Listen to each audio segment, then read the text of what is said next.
بسم الله الرحمن الرحيم.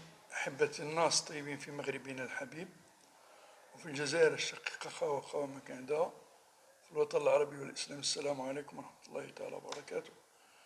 الجالية العربية والمسلمة في أوروبا، الله يحفظكم ويحفظ بلادكم من كل شر وسوء ومكروه، ولنرتب ألسنتنا بذكر الله والصلاة والسلام على خير البرية، حبيبنا قائدنا قدوتنا شفيعنا سيدنا محمد صلى الله عليه وسلم.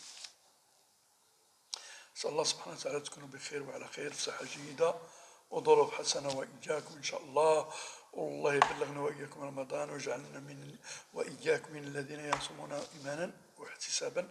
الله يدخل علينا وعليكم بالصحة والسلامة وزيد الرزق وكل شيء في طاعة الله ومرضاته، آمين. بالنسبة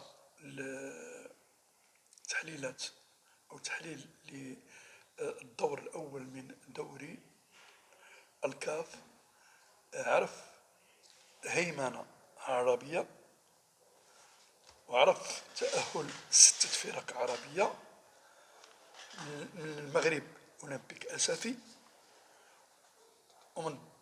والوداد البيضاوي.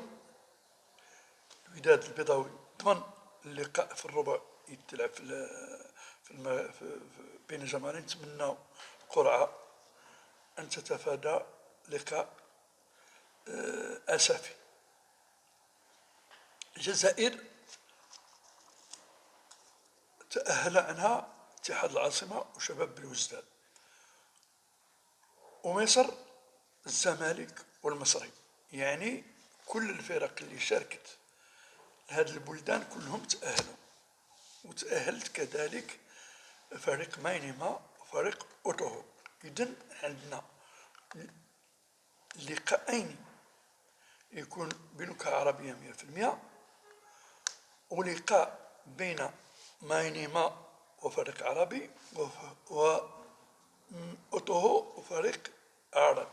وقد نشهد كذلك 3 تاع اللقاءات العربية في حال أوقعت القرعة فريق ماينما مع أوتوهو، بالتوفيق للفرق المغربية والجزائرية والمصرية.